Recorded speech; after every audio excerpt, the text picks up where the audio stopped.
बिस्मिल्लाहिर्रहमानिर्रहीम अल्लाहुम्मा सल्ली अला मुहम्मदिन व अला आलि मुहम्मद।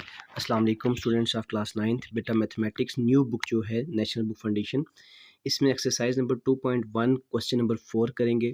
इससे पहले लास्ट वीडियो लेक्चर्स में हम लोग यूनिट नंबर 1 भी कर चुके हैं और एक्सरसाइज नंबर 2.1 के पहले 3 पार्ट्स भी कर चुके हैं। तो आज के लेक्चर में हम लोग क्वेश्चन नंबर 4 स्टार्ट करेंगे। क्वेश्चन 4 में क्या है, if it takes 5 seconds to recite Kalma Pak, कहते वंस यानी कि एक बार कलमा पढ़ने में उसको अगर 5 सेकंड लग रहे हैं, how many hours will it take to recite Kalma Pak 1 million time, यानी 1 मिलियन दफ़ा अगर उसने कलमा पाक पढ़ना है तो उसको कितने घंटे लगेंगे, आपने घंटे फाइंड करने हैं। अब उसने सेकंड्स बता दिए, 5 सेकंड लग रहे हैं एक दफ़ा पढ़ने के लिए।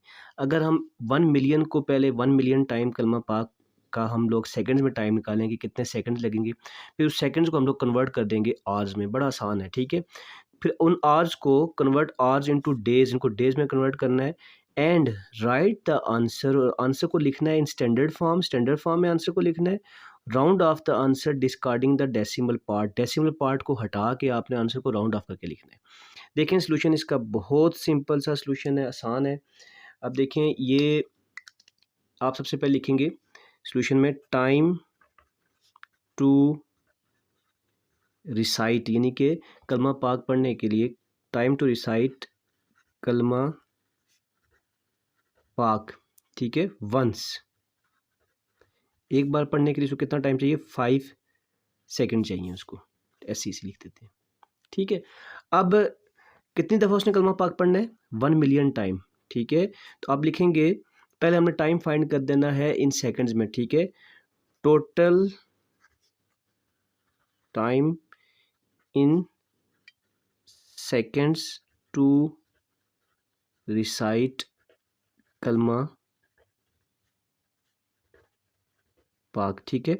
कलमा पाक का टोटल टाइम इन सेकंड्स में, total time in seconds to recite Kalma Pak, तो 1 मिलियन टाइम जो उसको हम एक दफ़ा 1 million total time for 1 million time जो यानी कि 1 मिलियन टाइम अगर हम कलमा पाक पढ़ते हैं उसके टोटल टाइम कितना लगेगा इन सेकंड्स में। Total time in seconds to recite Kalma Pak for 1 million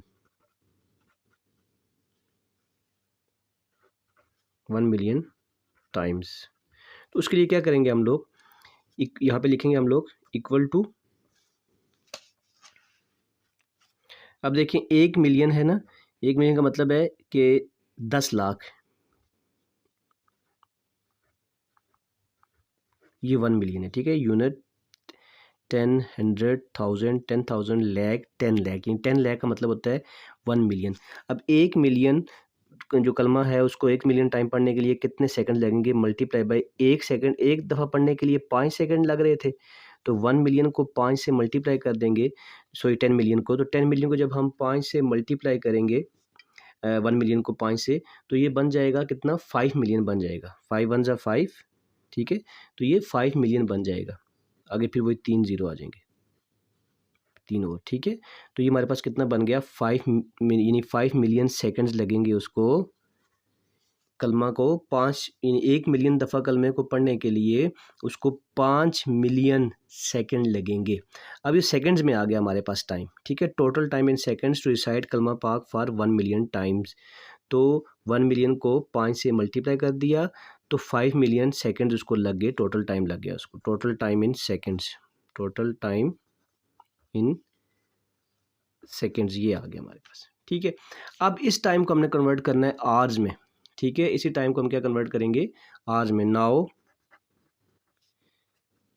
time in hours, ठीक है, घंटों में कन्वर्ट करेंगे। आपको पता है, साइड पे कर रहा हूँ कि 1 घंटे में 3600 सेकेंड होते हैं, ठीक है। अगर 1 घंटे में 3600 सेकेंड होते हैं तो अब सेकंड से आवर में कन्वर्ट करने के लिए 3600 से डिवाइड कर लेंगे सिंपली। तो आप इसको कन्वर्ट कर दें पहले सेकंड से आवर में, तो आप लिखोगे total time in hours equal to, ठीक है, ये जो हमारे पास आया है टाइम 5 मिलियन, इसको डिवाइड कर देंगे 3600 से, आप डायरेक्ट डिवाइड कर दें तो ये किस में कन्वर्ट हो जाएगा, आर में कन्वर्ट हो जाएगा, आर्स। तो ये आप लोग डिवाइड कर दे, 2 ज़ीरो 2 ज़ीरो से कैंसिल हो गए, ठीक है। उसके बाद बाकी जब आप कैलकुलेटर से डिवाइड कर लेंगे तो कैलकुलेटर से डिवाइड करके जो हमारे पास आ जाएगा तकरीबन 1388.88 आवर्स। ठीक है, 1399.88 आवर्स आ गए। अब इस टाइम कोई घंटे आ गए, उसने कहा था इस टाइम को आपने कन्वर्ट करना है, कन्वर्ट आवर्स इनटू डेज, इनको डेज में कन्वर्ट करना है और आंसर को राउंड ऑफ करके डेसिमल हटा के लिखना है। अब इन्हीं आवर्स को हम डेज में कन्वर्ट करते हैं। ठीक है, तो नाउ जो है कन्वर्ट करते हैं डेज में। Now total days equal to 1388.88 को डिवाइड करेंगे। अब देखें छोटी से बड़ी यूनिट में जा रहे हैं ना, आवर से दिनों में जा रहे हैं। अब एक दिन में 24 घंटे होते हैं, 24 आवर्स होते हैं। जब आवर से वापस डेज में जाएंगे तो 24 से डिवाइड कर देंगे सिंपली।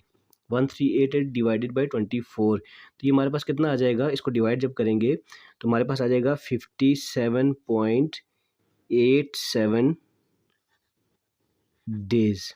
ठीक है, ये इतने दिन आ जाएंगे। अब इन दिनों को हमने राउंड ऑफ कर देना है। ठीक है, तो राउंड ऑफ करेंगे इन डेज को,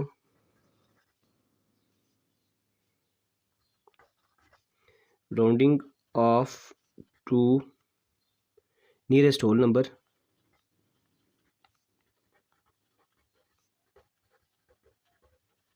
nearest whole number round off करेंगे तो हमें क्या मिलेगा, we get approximately, APPROXIMETLY, approximately. इसको हम राउंड ऑफ करेंगे तो अप्रॉक्सीमेटली 57.8 है ना, 5 से ऊपर है, तो इसको हम 58 डेज लिख सकते हैं। 58 डेज लगेंगे हमें इसको। ठीक है, तो सिंपल सा सवाल था बेटा कि एक कलमा पाक पढ़ने में, एक दफ़ा पढ़ने में 5 सेकंड लग रहे हैं, उसको अगर हमने 1 मिलियन टाइम पढ़ना है तो कितना घंटे लगेंगे। तो पहले सेकंड्स में ही टाइम कन्वर्ट करते हैं। एक सेकंड में अगर यानी 5 सेकंड में अगर हम एक दफ़ा पढ़ रहे हैं तो 1 मिलियन टाइम पढ़ने के लिए हमें 1 मिलियन को 5 से मल्टीप्लाई करना पड़ेगा, तो इतने हमारे पास सेकंड्स आ गए। अब सेकंड से हम आवर्स में जाने के लिए डिवाइड बाई 3600 करेंगे। सेकंड से आवर में जाने के लिए पहले हम मिनट्स में भी जा सकते हैं और फिर उससे आवर्स में भी जा सकते हैं। आप उस 2 स्टेप्स मज़ीद भी कर सकते हैं, लेकिन सिंपली अगर आपको 3600 से भी डिवाइड करेंगे तब भी आप आवर्स में चले जाएंगे। फिर आवर्स हमारे पास इतने आ गए। आवर्स से हम लोग डेज़ में जाने के लिए 24 से डिवाइड करेंगे, क्योंकि एक दिन में 24 घंटे होते हैं। तो 24 से डिवाइड करेंगे तो हमारे पास डेज़ आ जाएंगे, और फिर डेज़ से आगे उनको राउंड ऑफ करके 58 कर दिया हम लोग। ठीक है।